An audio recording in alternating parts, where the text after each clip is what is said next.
I'm going to attack the death of Whitney Houston. I'm blaming the rescue people for an ineffective technique.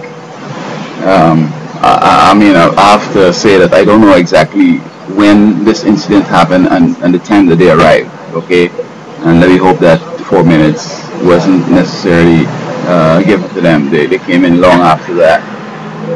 But you see, CPR previously how it used to be done. Somebody gets shot to the chest, and the bullet would have torn up a whole bunch of organs, and still they come with the CPR trying to pump the chest when the person looks as if they're out of breath and they're they're sort of ventilating. But the whole deal was that the hemorrhage had been to the level in which the blood is of less volume, and so are the red blood cells, and therefore there's a short supply of oxygen to the organs.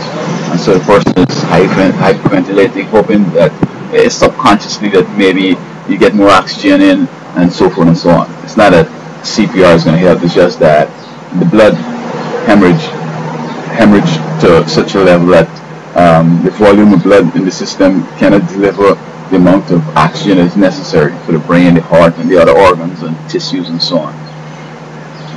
And so, and then they used to put the mouth to each other, to the person. So the mouth is not necessary because you would be breathing out into the person's expired air.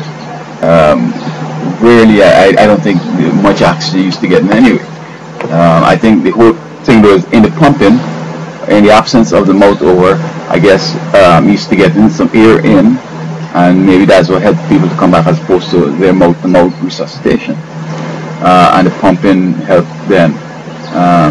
Now they do the pumping without putting the mouth on, but then again, if the person is shot up to the chest, that's a waste of time. You got to run them off the hospital really quick so they could get an infusion of blood so that the volume could come up, and then they could deliver the oxygen because they're breathing. Everything's kosher. It's just that they bled profusely.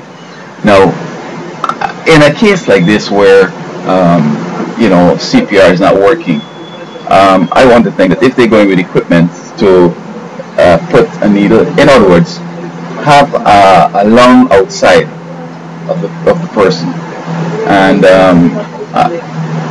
kind of like a mechanical lung and a heart machine. So you put in the needle, real big size needle, in a certain vein or artery, and so that the blood was going to there.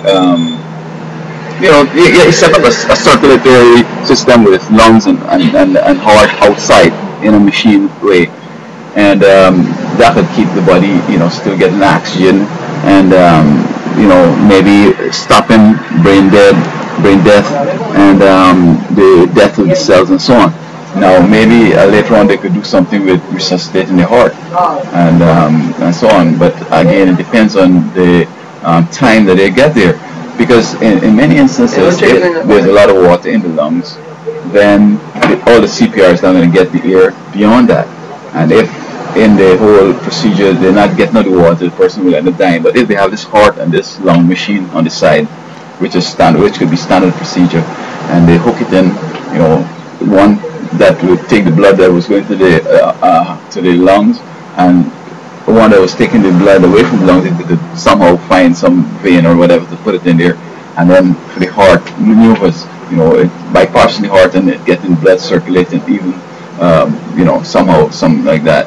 I think in a case like this, it might have helped Whitney Houston somewhat, and then later on down the road we could figure out things, whether she is dead clinically and to stop, but to stop when, of course, after giving CPR for half an hour, even after 10 minutes, you need to stop, because even if the person comes back, it will be brain dead anyway.